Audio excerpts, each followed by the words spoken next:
이게 네이비 블루라는 색이고 특이한 색이거든. 잘 받는다고 그러더라고요. 민노총 때문에 그렇게 됐다는 얘기는 안 하지, 정부에서. 민주당에서는 이번에 대통령 후보를 내서는 안 돼. 국민들의 50% 이상이 고통 속에서 살고 있다. 제일 고통스러운 게 주택. 젊은이들한테 필요한 게 뭐냐? 일자리. 문재인 대통령 양산집 팔아서 나눠줬으면 그냥 박수받지. 이준석 대표가 가지고 있는 신선함과 자꾸 받아들이려고 하는 높이 평가를 해야 된다. 다만 이게 정치가 실험만은 아니란 말이죠. 불공정에 저항을 해서 국민들한테 희망을 주고, 그러나 그것이 전부는 아니라는 거죠. 인품은 아주 훌륭하다는 것이고 그것이 충분 조건은 아니거든요. 인천 광역시를 하면서 바다 위에다가 도 도시를 만들었는데 첨단 산업 단지로 만들어서 새로운 꿈의 도시가 생기는 거예요. 아주 신천지지. 가수 뽑는 게 아니잖아요. 우리 생명과 재산을 책임지는 지도자를 뽑는 거니까.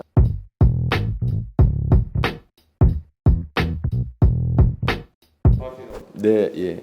대선에 출마하게 된 계기 한번. 지금 문재인 정권의 실정으로 우리 2030 젊은이들은 일자리를 전혀 갖지 못하고, 또 서민들, 특히 중소상인들 뒷골목에서 장사하시고 그러는 분들은 뭐 절반이 문을 닫고, 중소기업도 내수의 부진으로 해서, 또 문재인 정권의 정책 실책으로 뭐 소득주도 성장이라고 그래서 최저임금을 급속도로 올리고 52시간제 근무를 엄격하게 적용을 하는 바람에 시장에서 이것이 역작용이 생겨서 중소기업도 대단히 어렵죠. 대기업만 오로지 성장을 하는데 여기에 고용이 없어요.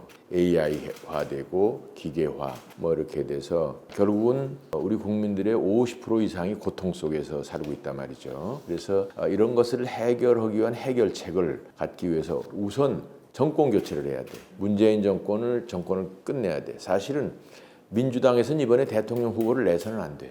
자기들이 다 잘못해서 이렇게 국민들이 고통받는데 뭘 또 앞으로 잘하겠다고, 더 나쁘게 갈 가능성이 많은데 공약들 보면. 아무튼 그러나 민주주의는 자유니까 국민들이 선택을 안 해야지. 그러니까 이제 우리 같은 사람이 이제 그동안에 잘못했다 해서 많이 제야에 있었으니까, 야당에 있었으니까 다시 한번 국민들을 위해서 일을 해봐야 되겠다. 그런데 제가 이제 인천광역시장으로 인천을 발전하는데, 특히 송도 국제도시나 청라 영종도 이런 개발도 잘 했고, 또 인천대교도 제가 건설하지 않았어요. 그래서 그러한 리더십으로 국민들한테 새로운 미래의 비전을 제시하자, 이래서 출마를 하게 됐습니다. 이준석 대표는 출범한 지 한 달 정도가 됐는데 평가. 정치가 실험만은 아니란 말이죠. 그래서 걱정되는 게 없지 않죠. 뭐 요즘에 몇몇 정책들이 당에서 깊은 검토나 논의 없이 발표되는 것도 좋은 것은 아니지 않느냐라는 생각을 해보는 거죠. 그래서 이제 그것도 이제 일종의 하나의 그 과정이니까 뭐 시행착오라는 것도 있게 마련인 겁니다. 누가 하더라도 그런 정도로 보고 앞으로는 좀 잘할 수 있지 않을까 하는데, 역시 이준석 대표가 가지고 있는 그런 어떤 신선함과 어떤 새로운 것에 대해서 자꾸 받아들이려고 하는 그러한 부분에 대해서는 높이 평가를 해야 된다. 다만 우리가 이제 우리 집안에서도 아버지가 있고 아들이 있고 그렇잖아요. 그래서 같이 이끌어 나가는 거고, 회사에서도 오랫동안 했던 사장이 있고 젊은 사원도 있고, 그런데 어떤 나름대로의 그 질서가 있긴 있어야 돼. 그것을 질서를 기득층이나 뭐 고리타분한 자기 주장이다 이렇게 하는 것만은 옳지 않고, 지혜와 경륜 그리고 젊음과 패기, 이런 것들이 잘 조화되는 것이 가장 바람직하다. 이준석 대표가 주장하는 통일부 여가부 폐지라든지 재난지원금. 우리 이 대표도 이제 지금 하도 국민들이 어려워하니까 일단 덥석 민주당 측에서 제시한 거를 경청을 한 것 같긴 한데, 일단 국회에서 여러 가지 심의하는 과정이 있고, 또 우리 당의 당론이랄지 당에서 가지고 있는 기본적인 인식이 있기 때문에 조금 좀 성급하지 않나 하는 생각이 있어요. 흔한 얘기로 과거에도 뭐 이건희 아들한테도 뭐 부잣집 아들한테도 도시락 싸주느냐 뭐 이런 식인데, 그런 것을 좀 깊이 검토돼야 될 내용인데 그냥 언론에 노출된 거 아닌가 그런 생각이 들고요. 이 통일부 문제는 김정은이 눈치만 보고, 김정은이가 대통령한테 뭐 삶은 소대가리 뭐 이런 말 해도 그냥 멍하니 듣기만 하고 있고, 완전히 김정은이한테 꼼짝 못하는 그런 통일부가 무슨 필요가 있느냐, 이런 얘기가 아닐까. 계속 북은 우리를 위협하는 여러 가지 전쟁 준비도 해 나가는데, 우리는 그냥 그 무장 해제하고 평화 하면서, 그러면서 김정은이가 하는 행태에 대해서 한마디도 질타하지도 못하고 하는 그런 부서가 국가나 국민에 무슨 도움이 되겠느냐, 뭐 이런 취지로 생각을 하면서 그런 말씀을 한 게 아닌가 싶은데, 다만 저는 이제 저 자신도 작은 정부를 주장을 하는데, 뭐 부처를 줄이는 것이 능사가 아니고 공무원 수를 줄이거나 줄일 수 없다면 재배치를 해야 돼. 예를 들어서 우리가 이제 경제 활성화하는 중에서 나는 규제 완화도 아주 중요하게 생각하거든요. 규제를 포지티브 시스템에서 네거티브 시스템으로 가자. 그건 무슨 얘기냐면 포지티브는 뭐뭐뭐를 해라 이런 얘기고, 네거티브는 뭐뭐뭐만 하지 말고 다른 건 다 해라 이런 거 아니에요. 근데 이러려면은 이쪽에 공무원을 줄여야 돼. 공무원 자꾸 이제 참견하고 뭐 이렇게 감독하고 이러는 걸 좋아하잖아요. 공무원 이쪽을 확 줄이고, 대부분의 공무원을, 요즘에 코로나 유행인데 코로나 혹은 또 고령사회니까 어르신들이 무슨 요양하거나 이런 데 많이 가고 그러잖아요. 이런 데를 우리가 물론 국가적으로도 여러 가지 체계를 더 갖춰서 공무원들을 그쪽으로 많이 배치하고 이렇게 하는 것이 이제 작은 정부가 아닌가 이제 그러는 건데, 뭐 부처도 경우에 따라서는 또 시대에 맞게 조정을 해야 되는데 지금은 그것을 논하는 시점은 아닌 것 같아. 오히려 전거 분위기가 더 좀 무르익어 가지고 여야 간에 어떤 쟁점이 됐을 때 거기서 조율해 나가는 것이 좋다 하는 건데, 뭐 어쨌든 화두를 한번 던져본 건데 아까 통일부는 특히 그런 것 같아요. 그 일자리 도시로 일자리 주택 문제 해결을 내세워주셨잖아요. 제가 좀 전에 우리 당에 가서 등록서를 제출하고 그러고 왔습니다. 우리 국민들한테 제일 고통스러운 게 뭐예요? 주택. 그렇죠? 젊은이들한테 필요한 게 뭐야? 일자리. 그렇죠?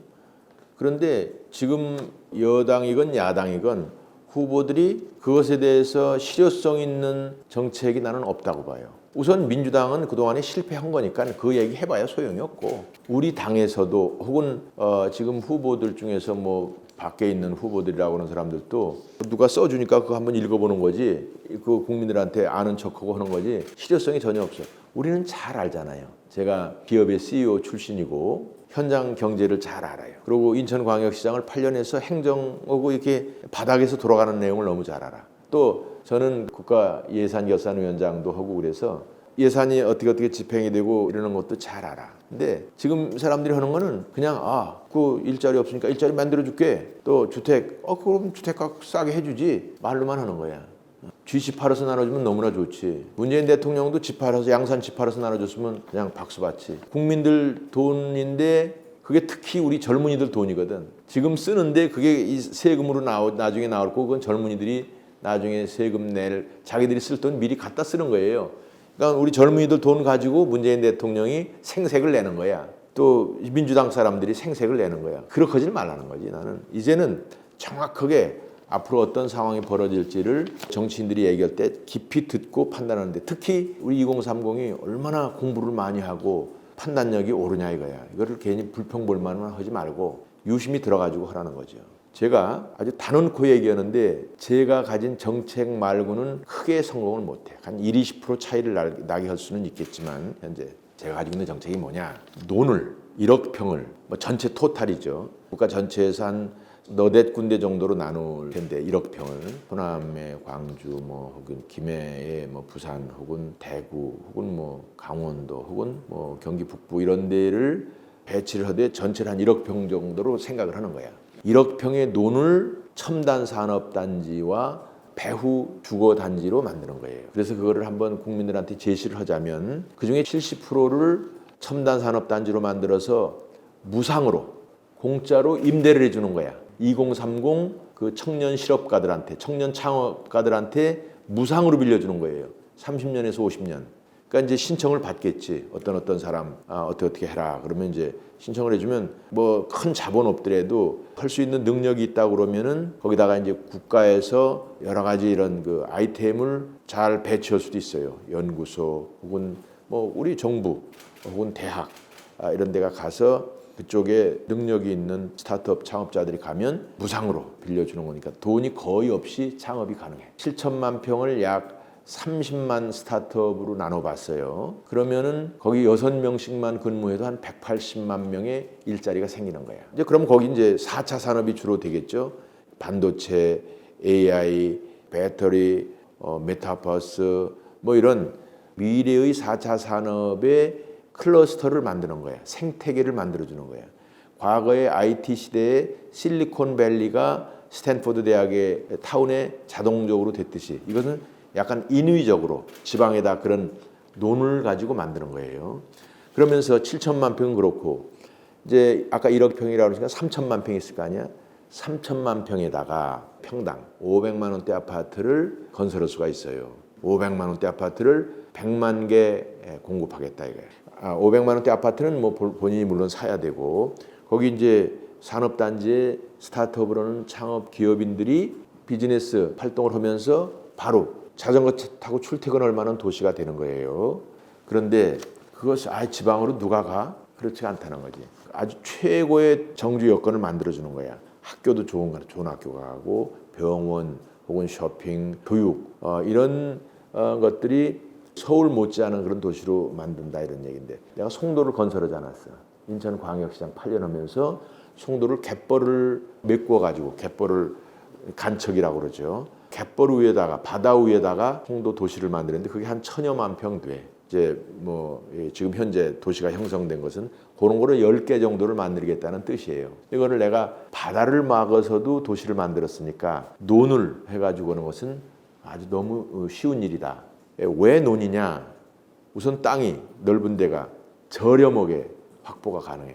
송도처럼 구성을 해놓으면은 젊은이들이 간다라는 게 제 생각이고 지금 어차피 젊은이들이 서울에서 해봐야 서울 변두리 뒷골목에서 그냥 방황하고 마는 거야. 일자리가 없어요. 그러니까 그야말로 아주 최신의 시설을 가진 그런 산업단지에 첨단 산업 클러스터에 가고 새로운 아파트 평당 500만 원짜리 아파트 뭐 30평이면 30평에 입주를 해서 살면 되는데 아주 신천지지. 새로운 꿈의 도시가 생기는 거야.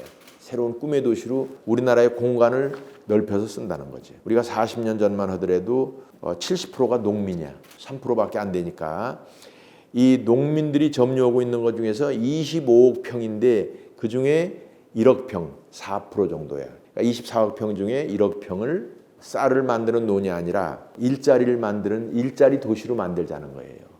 그리고 이것이 또 뭐가 중요하냐면 이거를 조성하는 과정에서 많은 건설 현장이 생길 거 아니에요. 그렇죠? 아까 일자리 도시 논도 그렇고 산자락도 그렇고 결국은 건설 현장이 많이 생겨. 그래서 이것은 5, 6년 동안에 많은 건설업의 근로자들이 활동을 할 수 있다 이런 얘기지. 이게 새로운 어떤 공간에서 뭘 창출을 해야지 있는 데서 무슨 시스템이나 제도나 법령만 바꿔가지고 되지를 않아.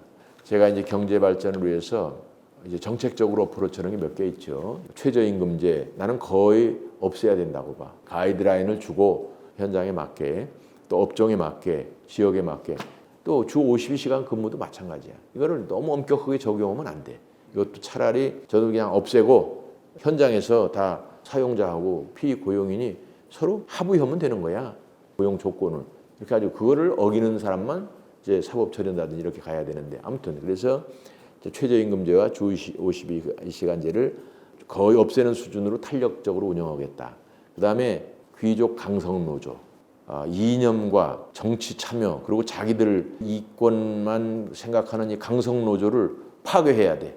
이거를 우리 2천만 서민들을 위해서 강성노조가 하는 것에 대해서 우리가 국민들에게 이익이 되는 그러한 노조로 바꿀 수 있도록 해야 되고 이런 그 정책적인 것도 물론 있죠. 그러나 큰 틀에서는 이거는 그것만 가지고 안 되고 지금 새로운 꿈의 도시, 새로운 공간을 만들어서 재배치해야 돼. 내가 인천광역시장을 했던 리더십이 있기 때문에 그냥 아마추어들하고 달라. 뭐 좀 어떻게 뭐 좀 해서 인기나 좀 올라갔다고 잘하는 게 아니거든. 우리 가수 뽑는 게 아니잖아요. 우리 생명과 재산을 책임지는 지도자를 뽑는 거니까 깊이 연구를 해야 된다 이건데 문재인 정권에서 여러 가지 실정도 있고 뭐 매일 이념 투쟁하고 이랬었는데 그런 건 다 이제 집어치우고 지금서부터 경제다.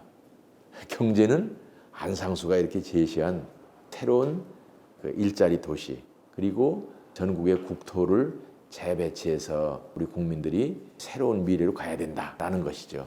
주목하고 계신 후보가 있나요? 저는 뭐 우리 이 야권의 후보들은 다 누가 되더라도 단일화만 되면 민주당 후보를 이길 수 있다고 봅니다. 우리가 지금 나오는 후보들 대개 그래도 시도지사 경험도 있고 정치권 경험도 있고 뭐 이랬던 사람들이 우리 당의 후보로 결정이 되면 그거는 무조건 민주당을 이길 수 있다. 지금 여론조사는 뭐 그냥 하나의 추세지 이미 선거는 끝났어요. 국민들이 지난번에 이제 서울시장 선거나 이런 데 다 보지 않았어요. 그 여론조사가 무슨 상관이 있어? 마지막에 다 된 거는 엄청난 차이 아니에요.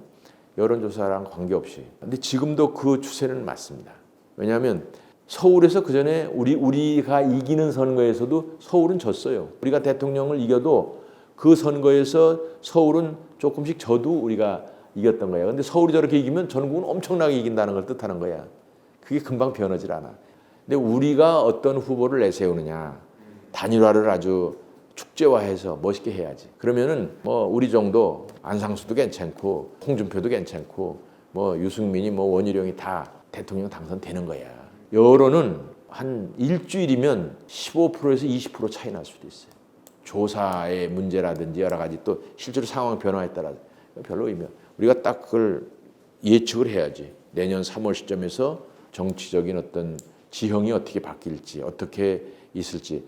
나는 선거를 10번 치렀어요. 내 선거를. 인천광역시장 선거 4번, 국회의원 선거 6번, 경선도 4번. 우리가 뭐 다 알지. 어떻게 될 건지 다 알지. 근데 다만 우리들한테 국민들이 이제 따가운 시선은 뭐냐. 너희들이 오래 했는데 뭐 잘한 게 뭐 있느냐 이거거든. 근데 그렇다고 아무것도 해본 적 없는 사람이 막 하는 건 안 되는 것이고 또 과거서부터 오랫동안 해온 사람들도 국민들이 싫어하는 것을 안 해온 사람이 있거든. 국민들이 오래한 그 정치인들 싫어하는 게 이제 부정부패했다.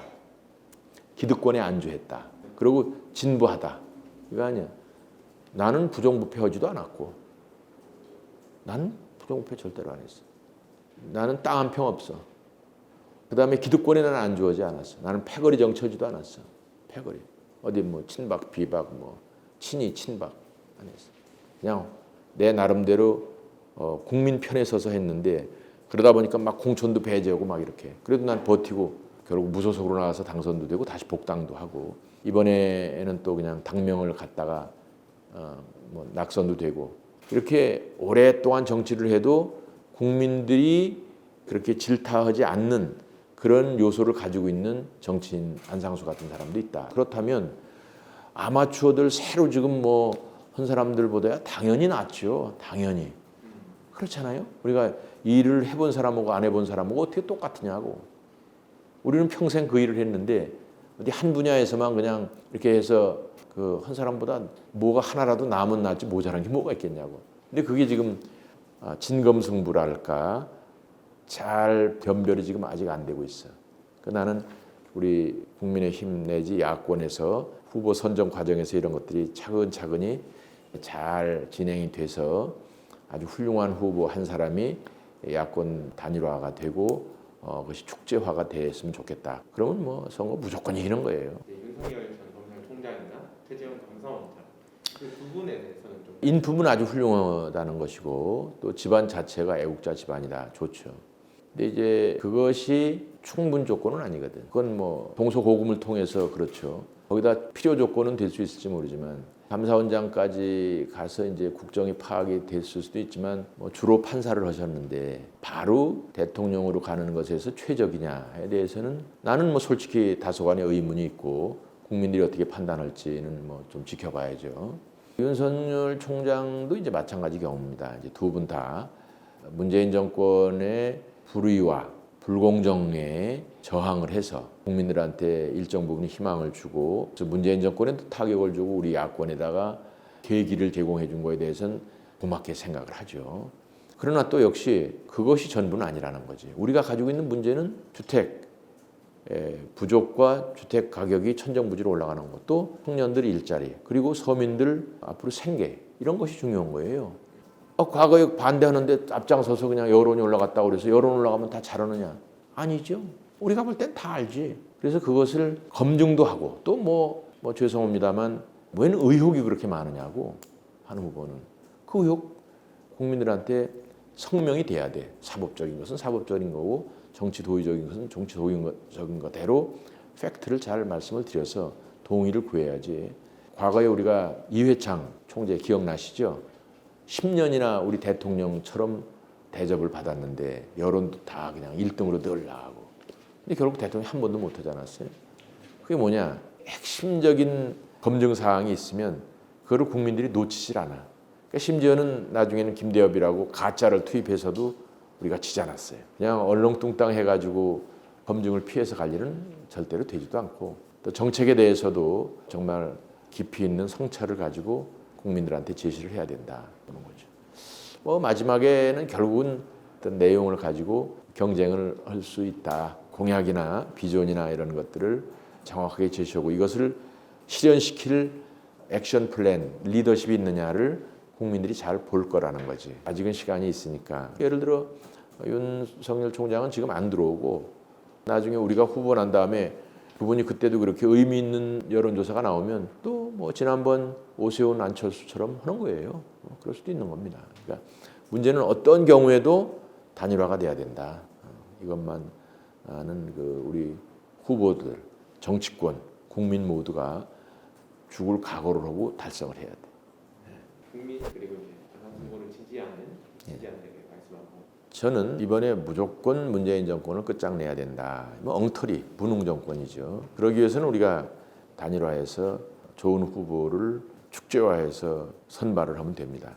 저는 그래도 송도국제도시와 인천대교 등을 완성을 하고 하는 행정 경험이 있죠.